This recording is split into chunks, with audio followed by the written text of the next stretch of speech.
तो मैं कहूंगा मेरे हिंदू दोस्त से, आपका भगवान अपने बेटे को नहीं पहचान सका, कल जब मैं मुश्किल में रहूंगा तो मुझे कैसा पहचानेंगे।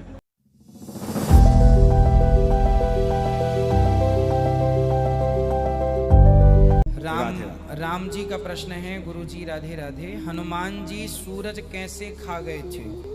उनका तापमान तो बहुत होता है, हनुमान जी सूरज कैसे खा गए? देखो, हनुमान जी सूरज खा नहीं गए।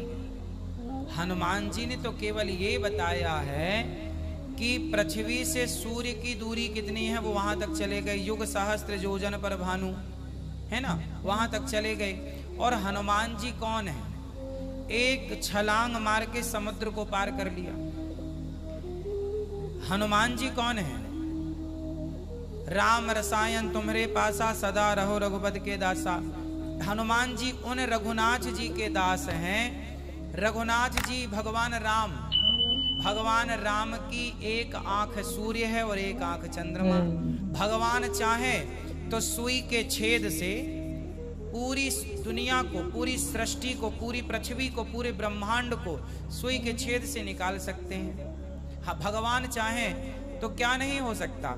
एक जरा सी उंगली पर पहाड़ उठा लिया, इतना सा मुंह खोल के ब्रह्मांड दिखा दिया। भगवान चाहे तो क्या नहीं कर सकते। तो जब भगवान जो चाहे वो कर सकते हैं, तो भगवान की इच्छा थी कि हनुमान जी जाएं और सूर्य भगवान के साथ ये लीला करें, तो हनुमान जी ने वो लीला कर ली। तो वो हिंदू दोस्त मुझसे कहेगा कि ये गणेश जो है वो हमारा भगवान है, वो शिवा भगवान का बेटा है, भगवान शिवा। और ये उनकी किताबों में लिखा हुआ है कि गणेश भगवान शिवा भगवान का बेटा है। और एक दिन जब भगवान शिवा अपने घर के बाहर निकलते हैं, उनकी बीवी पार्वती अपने जिस्म से मेल निकालती है और एक बेटा बनाती है। और वो कहती है उस बेटे से कि घर के चौखट पे खड़े रहो, घर के दरवाजे के बाहर खड़े रहो और किसी को भी घर में आने मत देना, मैं आराम फरमा रही हूं। तो उसका बेटा घर के बाहर जाता है और दरवाजे पे खड़े हो जाता है। कुछ देर बाद भगवान शिवा वापस अपने घर पे लौटते हैं और जब घर में दाखिल होने जाते हैं, उस वक्त उनका बेटा उन्हें रोक देता है और कहता है, आप इस घर में नहीं जा सकते, आप दाखिल नहीं हो सकते, क्योंकि मेरी मां आराम फरमा रही है। शिवा तेज में आके अपने बेटे की गर्दन उड़ा देते हैं।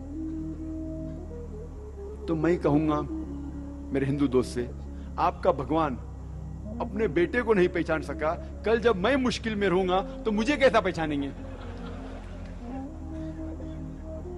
और ये हिंदू दोस्त आपसे कहेंगे, आपको कहने की जरूरत नहीं। और ये कहानी आगे बढ़ती है कि भगवान अपने बेटे का सर इतना दूर उड़ा डालते कि वापस नहीं लेके आ सकते, तो लोगों से कहते कि पहले जानवर जो नजदीक में आएंगे आपके, उसकी गर्दन उड़ाओ और मेरे पास लेके आओ। तो पहला जानवर जो उनके सामने आता है वो है हाथी। तो वो हाथी की गर्दन उड़ाते और शिवा के पास लेके आते और भगवान शिवा अपने बेटे के सिर पे लगाता है और वजूद में आता है गणपति, एक लड़का जिसके सिर की जगह है हाथी का सिर।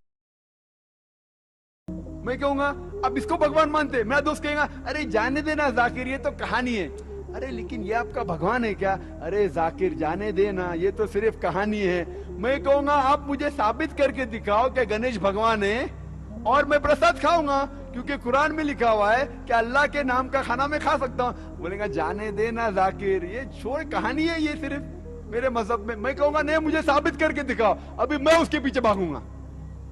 और ये बहुत आसान है, हमें किसी भी गैर मुसलमान के खुदा को गाली नहीं देना चाहिए। अल्लाह ताला फरमाते हैं कुरान मजीद में, सूरह अनाम में, सूरह नंबर 6 आयत नंबर 108 में, आप वो लोगों जिनकी वो पूजा करते हैं, जिन लोगों की वो अल्लाह के अलावा पूजा करते हैं, उनको आप गाली मत दो। जिन लोगों की वो पूजा करते हैं, इबादत करते हैं अल्लाह के अलावा, उन लोगों को आप गाली मत दो, नहीं तो जहालत में वो लोग अल्लाह सुब्हानहू व तआला को गाली देंगे। तो हमें गैर मुसलमानों के भगवान को गाली देना हराम है। तो हमें कुछ नहीं कहना चाहिए, सिर्फ पूछना चाहिए ये कौन है, और वो हिंदू या वो गैर मुसलमान अपने आप अपना काम करेगा। आपको उन्हें बुरा भला नहीं कहना चाहिए, इस्लाम में इजाजत नहीं है। लेकिन ये तो पूछ सकते कौन है ये, आपका गणेश कौन है, आपका भगवान कौन है। मुंह तो खोलो, हम मुंह खोलने से डरते हैं। और मैं जिस शहर में से आ रहा हूं, बंबई, आपको शायद पता होगा उसकी फिजा कैसी है, पर अल्हम्दुलिल्लाह सुम्मा अल्हम्दुलिल्लाह, ये गैर मुसलमान मेरी और इज्जत करते हैं। ये गैर मुसलमान जब मैं जाता हूं मेरी और इज्जत करते हैं। जब मैं जाऊंगा एयरपोर्ट के थ्रू, देखिए ओ जाकिर साहब आए, क्या बात है, वो इमीडिएटली ग्रीन चैनल के थ्रू जाने देंगे। जब मैं जाता हूं दुकान पे डिस्काउंट देते, कुछ लोग फ्री भी देते। अल्लाह की बात करने से किससे डरना, हक की बात करने से क्यों डरना। बिल्कुल। जब हम पढ़ते हैं उपनिषद, जो एक अहम हिंदू मजहब की किताब है, छंदोग्य उपनिषद में लिखा है, चैप्टर नंबर 6 सेक्शन नंबर 2 श्लोक नंबर 1 में, एकम एविदित्यम, खुदा एक है, उसके अलावा कोई नहीं है। लिखा है श्वेताश्वेतार उपनिषद में चैप्टर नंबर 6 श्लोक नंबर 9 में, नाचस्य कसिज जनिता न चदीपा, उस ईश्वर का कोई भी वालिद नहीं है, कोई भी रब नहीं है। उस ईश्वर का कोई भी वालिद नहीं, कोई भी वालदा नहीं, उस ईश्वर का उससे ऊपर कोई नहीं है। लिखा है श्वेताश्वेतार उपनिषद में चैप्टर नंबर 4 श्लोक नंबर 19 में, न तस्य प्रतिमा अस्ति, उस ईश्वर की कोई प्रतिमा नहीं। प्रतिमा एक संस्कृत लफ्ज है जिसके मानी है अक्स, फोटोग्राफ, पेंटिंग, पिक्चर, स्कल्पचर, मूर्ति, स्टैच्यू। लिखा है श्वेताश्वेतार उपनिषद में अध्याय नंबर 4 श्लोका नंबर 19 में, न तस्य प्रतिमा अस्ति, उस ईश्वर, उस भगवान की कोई प्रतिमा नहीं, कोई अक्स नहीं, कोई फोटोग्राफ नहीं, कोई पेंटिंग नहीं, कोई पिक्चर नहीं, कोई मूर्ति नहीं, कोई स्कल्पचर नहीं। सबसे ज्यादा हिंदू मजहब में पढ़ी जाने वाली किताब है भगवत गीता। भगवत गीता में लिखा है अध्याय नंबर 7 में श्लोका नंबर 20 में कि इनको इतनी नॉलेज कैसे है, ये देख के बहुत ही हैरानी होती है। by material desires they worship demigods। जो पैसे के पीछे भागता है, जो दुनियावी चीज के पीछे भागता है, वो गलत खुदा, गलत ईश्वर की इबादत करता है। और कई जगह तफसीर में लिखा है, इसके मानी ये भी होता है कि ये लोग जो पैसे और दुनियावी चीज के पीछे भागते हैं, वो मूर्ति की इबादत करते हैं। हिंदू मजहब में सबसे ऊंची किताब, सबसे पाक किताब है वेद। वेद में लिखा है यजुर्वेद अध्याय नंबर 32 मंत्र नंबर 3 में, न तस्य प्रतिमा अस्ति, उस ईश्वर, उस भगवान की कोई प्रतिमा नहीं, कोई पेंटिंग नहीं, कोई पिक्चर नहीं, कोई पोर्ट्रेट नहीं, कोई मूर्ति नहीं, कोई स्टैच्यू नहीं, कोई स्कल्पचर नहीं। यजुर्वेद अध्याय नंबर 32 श्लोक और मंत्रा नंबर 3 में लिखा है, ना तस्य प्रतिमा अस्ति, उस ईश्वर की कोई प्रतिमा नहीं, कोई अक्स नहीं, कोई पिक्चर नहीं, कोई फोटो नहीं, कोई पेंटिंग नहीं, कोई मूर्ति नहीं, कोई स्कल्पचर नहीं, कोई स्टैच्यू नहीं। लिखा है यजुर्वेद में अध्याय नंबर 40 श्लोक नंबर 8 में, ईश्वर पाक है और उसका कोई अक्स नहीं। सही बात है। लिखा है यजुर्वेद में अध्याय नंबर 40 श्लोका नंबर 9 में, अंधात्म पविशंति या असंभूति उपासते। अंधात्म मीन्स अंधकार, अंधेरा। वो लोग अंधेरे में दाखिल हो रहे हैं, वो लोग जो असंभूति की इबादत करते हैं। असंभूति मानी कुदरती चीजें, हवा, पानी, आग। वो लोग अंधकार में दाखिल हो रहे हैं, वो लोग जो कुदरती चीज की इबादत करते हैं। और आगे लिखा है, वो लोग और गहरे अंधकार में और गहरे अंधेरे में ढल रहे हैं, वो लोग जो संभूति की इबादत करते। संभूति मतलब इंसान की बनाई हुई चीजें, टेबल, चेयर, मूर्ति, गाड़ी। इसकी अगर इबादत करेंगे तो और गहरे अंधकार में आप जाएंगे।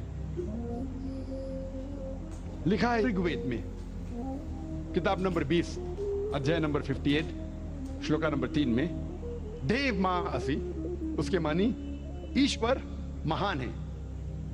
और सबसे पाक किताब वेदों में से 4 वेद है, सबसे पाक वेद है ऋग्वेद। ऋग्वेद में लिखा है किताब नंबर 1 में, अध्याय नंबर 164, श्लोका नंबर 46, एकम सत्य विप्र बहुधा विदान्ते, सत्य एक है, हकीकत एक है, ईश्वर एक है, खुदा एक है। और साधु संत लोग ईश्वर को, खुदा को कई नामों से पुकारते हैं।